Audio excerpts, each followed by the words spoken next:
लोगों की कल से छुट्टियां होने वाली हैं। सभी लोग घर में रहेंगे। क्यों क्यों छुट्टी होने वाली है पता है आपको ना? किस चीज की छुट्टी है? ठंडी की। हाँ, तो ठंडी की छुट्टी है। तो ये ठंडी की छुट्टी होती क्यों है ये हम लोग जाने, ठीक है ना? अभी ठंडी हवा चल रही है ना, हम लोगों को ठंडी लग रही है। लेकिन एक टाइम पे ऐसा आता है कि हम लोगों का दांत कटकटाने लगता है, बजने लगता है, पता है ना? ऐसे ऐसे कटकटाने लगता है हम लोगों का दांत। ऐसा समय जब आता है तो इसका मतलब कि शीतलहर चालू हो गई है। शीतलहर किसे हम मानेंगे? जैसे आज का टेम्परेचर 19 है ना, अब ये टेम्परेचर जब नीचे चला जाएगा और नीचे चला जाएगा और 7 से जब नीचे आ जाएगा 7 डिग्री से, तो तापमान जब 7 से नीचे आ जाए तो हम मान लेंगे कि अब शीतलहर की शुरुआत हो गई है। इसलिए उसे हम क्या कहते हैं? शीतलहर। क्या कहते हैं? शीतलहर। ठीक। जब भी शीतलहर की शुरुआत होती है तो ऐसा ये पृथ्वी के घूमने के ही कारण होता है, ठीक है ना? मान लीजिए ये हमारा सूर्य है, ये हमारी पृथ्वी है, ठीक है? मान लो यही पृथ्वी है, तो ये अभी पास रहेगा तो गर्मी है, और जब से ये दूर जाता है तो क्या हो जाता है? दूरी बढ़ने के कारण सूर्य का प्रकाश हम तक नहीं आ पाता है और यहाँ ठंड के मौसम शुरू हो जाते हैं। ठीक, हमारे पास पृथ्वी के पास अपना कोई रोशनी नहीं है, हम तो सूर्य की रोशनी से ही रोशन होते हैं। जब पृथ्वी चक्कर लगाना दूर चली जाती है तो उस समय में हमारा ग्रह क्या होता है? ठंडा हो जाता है, तो शीतलहर की शुरुआत हो जाती है। अब शीतलहर आएगा तो घर में सारे लोग कोई अंदर बाहर आएगा जाएगा ही, लेकिन हमको क्या करना है? बचाव। क्या करना है? बचाव करना है। हमेशा क्या करना है? गर्म कपड़े पहनना है। डायरेक्ट गर्म नहीं पहन लेना है, पहले सूती वाला कपड़ा पहनना है अंदर से, उसके बाद गर्म कपड़ा पहनना है, नहीं तो खुजली इचिंग शुरू हो जाएगा, है ना? अब उसके बाद से गले में मफलर बांध करके रहना है और दस्ताने पहनना है। जो भी घर के बाहर पापा या भैया चाचा जो भी जाते हैं तो उनको ये सारा काम जरूर करना चाहिए, क्योंकि काम करने आप लोग तो घर में रहोगे लेकिन घर के लोग बाहर जाएंगे तो उन्हें ये सारे चीजों का इस्तेमाल करना चाहिए। आप अपने घरों में जरूर बताइएगा, ठीक? और क्या ये है? मोजा को पहने, गर्म मोजों को पहने, टोपी लगाएं, और आप लोगों के लिए ये है कि आप घर में बैठ के पढ़ाई करेंगे और अच्छा खाना खाएंगे, गर्म भोजन करेंगे। घर में रह के क्या करेंगे? पढ़ाई करेंगे। अगर बाहर निकलना है तो इन सारी चीजों को अपने ऊपर डालेंगे तब हम बाहर जाएंगे, ठीक? तो हमको शीतलहर का असर नहीं होगा, नहीं तो हमको क्या होगा? सर्दी, जुकाम, बुखार, खांसी, ये सारी परेशानियां हो जाएंगी। और चूंकि आप जान रहे हो कि इस समय कोरोना हो रहा है ना, कोरोना फिर से होने लगा है, तो आप अगर बचाव नहीं करोगे तो आपके पास भी कोरोना की बीमारी आ जाएगी, ठीक? तो सर्दी और कोरोना में कोई ज्यादा अंतर नहीं है, दोनों एकदम आसपास हैं। अगर आप बचाव नहीं करेंगे तो कोरोना का रूप वो ले लेगा या किसी और बीमारी फ्लू का वो ले लेगा रूप। अगर हम घर में हैं तो मान लीजिए आप गांव में हैं, आपके पास गुड़ रहता है ना?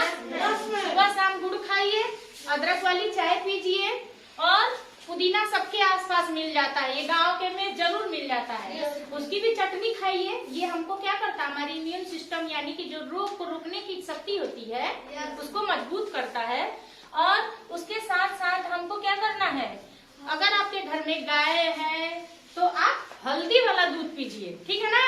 और जिनको जुकाम भी हो जाए, बुखार हो जाए, उनको भी हल्दी वाला दूध पिलाइए। इससे क्या होगा? हमारा रोग प्रतिरोधक क्षमता होगा मजबूत, इससे हमको बीमारियां नहीं आएंगी, हमको वायरस मेरे अंदर, हम लोगों के अंदर, शरीर के अंदर नहीं प्रवेश कर। और एक चीज और अच्छा चीज है, लहसुन।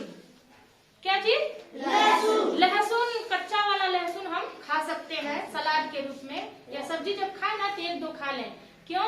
जो उसकी बदबू आती है ना लहसुन खाने के बाद, उसके महक से जितने भी सर्दी जुकाम के वायरस जो भी होते हैं सूक्ष्म जीव, वो अंदर जाने नहीं पाते हैं, उसके बदबू से दूर हो जाते हैं। तो ठंडी में जरूर एक लहसुन का एक कली खाएं, ठीक? नहीं, इससे आपको बचाव होगा, नहीं बीमार पड़ोगे तो कितना पैसा लगेगा मम्मी पापा का, है ना? लगेगा ना? तो ये घरेलू उपचार आपको करना है।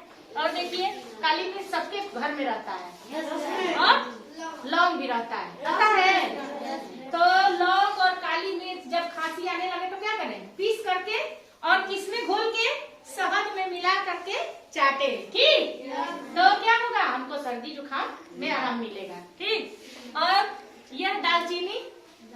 घर में गरम मसाला आता है, लकड़ी जैसा रहता है। जब आपको जुकाम हो तो चाय में इतना टुकड़ा डाल दीजिए और अदरक डालिए, गुड़ डालिए, लौंग डालिए, काली मिर्च डालिए और पका लीजिए, पी लीजिए। ठीक, काढ़ा बन के तैयार हो गया आपका। हाँ है ना? ये सब कुछ तो मिलेगा आपके पास ना, गुड़, अदरक, काली मिर्च, लौंग मिल जाएगा ना। और उसके बाद दालचीनी, उसके बाद से आपके पास गुड़ है ही, अदरक है ही, ये सब मिला के आप चाय बना के पीजिए। और सबसे बढ़िया और अच्छा तुलसी जी का पत्ता तो गांव में बहुत रहता है ना। खूब ढेर सारा तुलसी जी का पत्ता डाल करके काला चाय बनाइए और ये सारी चीजें डालिए और पीजिए, आपको सर्दी नहीं होगा। और हुआ भी है तो जल्दी से क्या होगा, ठीक हो जाएगा। और हमेशा क्या करिए, हल्का गुनगुना पानी पीजिए। क्या करना है? हल्का गुनगुना पानी पीजिए। इससे क्या होगा कि जो हमारे अंदर इम्यून सिस्टम जो हो और मजबूत रहे, हमारे शरीर में ठंडी न जाने पाए, ठीक, गले में खराश न होने पाए। अब देखिए, सर्दी जुकाम अक्सर हम लोगों को हो जाता है, होता है ना, 1 या 2 दिन में ठीक हो जाता है।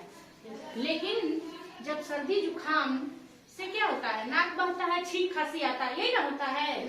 लेकिन अगर सर्दी में बुखार है, थकान है, गले में खराश हो गया, बोलने में दिक्कत हो रही है, या सिर में बहुत दर्द हो रहा है, या जुकाम बहुत बढ़ गया है, या उल्टी दस्त उसके साथ होने लगे, या हमारे जोड़ों में भी हड्डी हड्डी में दर्द होने लगे, और पेट भी हमारा साफ ना रहे, और हमको बिल्कुल भूख ना लगे, ऐसी स्थिति में यह जुकाम नहीं है, यह कोई और फ्लू हो जाएगा, जैसे कि कोरोना का ही संकेत हो सकता है। तो इस स्थिति में सिर्फ घरेलू उपचार से काम नहीं चलेगा। हमको क्या करना पड़ेगा? क्या करना पड़ेगा? और कैसे बताइए?